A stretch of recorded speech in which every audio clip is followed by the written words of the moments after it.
नमस्कार, मी योगेश आपलं कस्तुरी पैठणीमध्ये स्वागत करतोय। आज आपल्याकडे 40 गावून भाऊ आले, तर त्यांचं सुद्धा YouTube चॅनल असणार आहे, तर ते त्यांचं चॅनलचं नाव बी सांगेल आणि पुढची कस्तुरी पैठणीबद्दल त्यांना कसं वाटलं, शॉपिंग करून कसा आनंद मिळाला तर ते मनोगत व्यक्त करतील। तर ते भाऊ बोलतात। नमस्कार, माझं नाव योगेश आणि आम्ही 40 गावावरून आलोय। खरं तर आईसाठी पैठणी घ्यायची होती आणि आई खूप दिवसांपासून म्हणजे वर्षांपासून यांचं कस्तुरी पैठणीचं चॅनल बघत होते।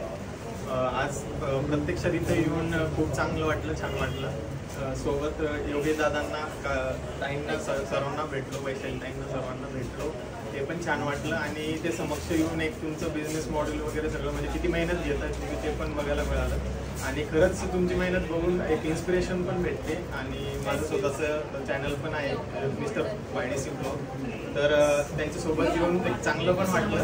आणि आज एका युट्यूबरला मी प्रत्यक्षात तेव्हा खरंच खूप छान वाटतं आणि इन्स्पिरेशन पण आहे आमच्यासाठी, कारण की माझ्या वयापेक्षा खूप जास्त मोठे पण आहेत ते आणि त्यांच्याकडे बघून खरंच असं एक इन्स्पिरेशन भेटते की आपण पण अजून मेहनत करायला हवी। आणि थँक्यू सो मच, त्यांनी खूप मेहनत घेऊन आम्हाला साड्या वगैरे दाखवल्या आणि आज त्यांचे 814 के सबस्क्रायबर आहेत, 8,15,000 सबस्क्रायबर आहेत आणि त्यांना 1 मिलियन साठी शुभेच्छा तुम्हाला पण आणि तुम्हाला पण शुभेच्छा। लवकरच तुम्ही 1 मिलियन 2 मिलियन 5 मिलियन क्रॉस करता आणि आईची रिॲक्शन काय देईल? नमस्कार, मी सविता चव्हाण, 40 गावावरून आली आहे आणि मी जेव्हापासून पहिला व्हिडिओ बनवला होता योगेश दादांनी तेव्हापासून मी लगातार म्हणजे नेहमीच बघते। मला सकाळ म्हणजे त्यांचा दिवसातून 3-3, 4-4 व्हिडिओ असतात, मी एक पण सोडत नाही। आणि म्हटलं चला एक वेळ आपण यांचं चॅनल म्हणजे प्रत्यक्ष जाऊन तिथे भेट देऊन येऊया। की इथे आलो तर असं वाटलंच नाही की त्यांचं दुकान आहे, मला तर माझं म्हणजे एकदम असे म्हणजे जसे बोलतात ना तसेच रिअल मध्ये आहे।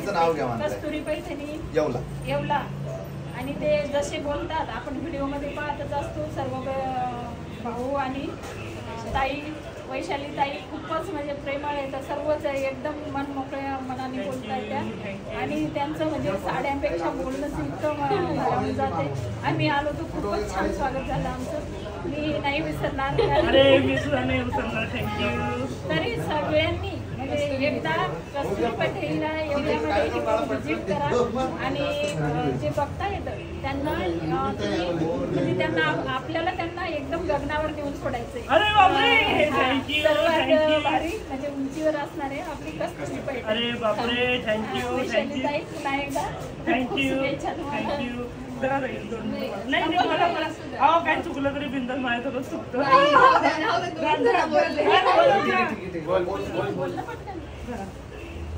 मी आज सकाळी असंच आई आणि मी बोलत असताना कस्तुरी पैठणीचा फर्स्ट टाइम आमच्या घरात विषय निघाला। आईने मला सांगितलं की आपण कस्तुरी पैठणीला एकदा जाऊया, तर आम्ही लगेच इन्स्टंट प्लॅन करून आज म्हणजे एका दिवसात सगळं काही बघत तर त्या कधीपासून होत्या, पण आज अचानक आलो। संध्याकाळी शॉपला पण व्हिजिट केली, फास्टमध्ये 2 साड्या पण घेतल्या आणि म्हणजे खूप छान सर्व्हिस आहे। सेल्समॅनला पण असं कंटाळा वगैरे काही येत नाही, छान आहे आणि ते एकदम असं फॅमिलियर झाले लगेच 2च मिनिटांत।